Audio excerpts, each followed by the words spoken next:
There are several reasons why city branding has become more important in the last 10 years. Firstly, we need to recognise that much more of the content of city economies is now contested through international competition.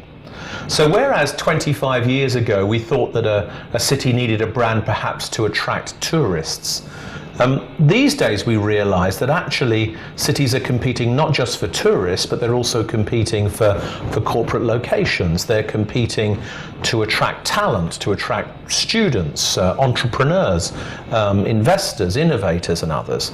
They're also competing to attract international events, to attract film production, TV production. They're competing for festivals. They're competing to be the location for international institutions.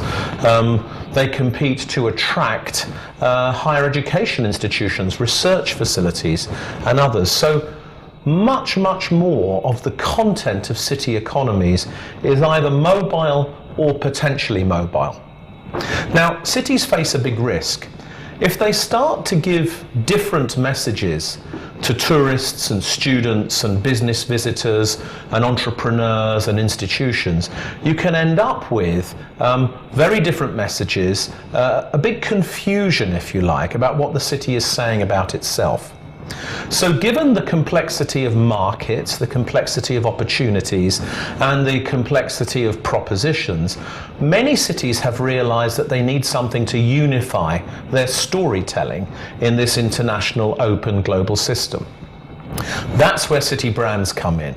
City branding activities that are based on really excavating and understanding the DNA of the city, its true essence, and then building a strong story about the city's past, present and future, its assets and its opportunities and advantages, and the ways in which the city can add value to the various things it competes for, businesses, students, institutions, events and others.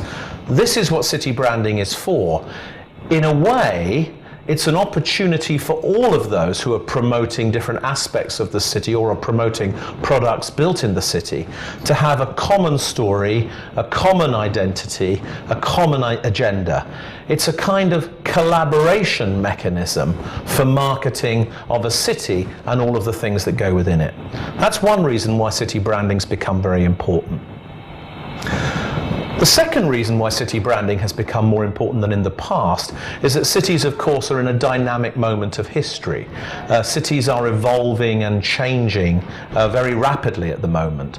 Population is moving in and moving out, business moving in and moving out, economic restructuring is happening, and what we end up with is a very dynamic internal system in cities, which of course can be very exciting, but can also be worrying.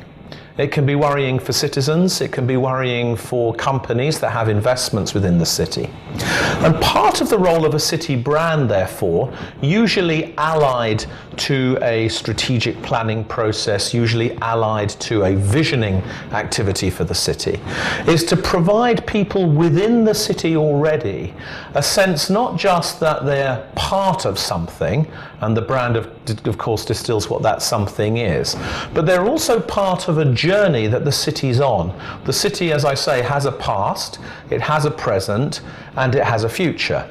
The city brand is a way of articulating that to the existing residents, citizens, stakeholders and others, so that it becomes not just a way to sell the city to external opportunities, but it comes a way to help build the city by creating a sense of belonging and a sense of purpose amongst the people who are there. Now, the third reason that city branding has become very important in the past 10 years is partly to do with the changing way in which national governments have begun to behave. Whereas 20, 30 years ago, we might talk about the British or the German or the American or the Chinese market, or the British or the American or the Chinese system and way. Whilst national systems and national approaches are very important, important, they've now been balanced, I think, by the very dynamic growth in metropolitan areas, often beyond the normal boundaries of the city and including many neighbouring areas in some kind of regional system. And these new areas, which have begun to be seen not just as the markets, but as the hubs of population, the clusters of logistics and infrastructure, these places themselves now need a brand, not to compete with national identities, though if they feel they need to compete, why not, but to complement national identities which are becoming more, as it were, background brands, and city and metropolitan brands are more of the front brands, or what might be called the attack brands, for national systems and national economies. So for these three reasons, city branding has become very much more important, and we've learned a great deal about the importance of having coherent and consistent city branding across the different markets and the different systems that I've described. And this in part explains why so many more cities are treating branding not just as a sales mechanism, but as a way to forge an identity which is successful for the long term in a 21st century in which cities and metropolitan regions are very much to the fore.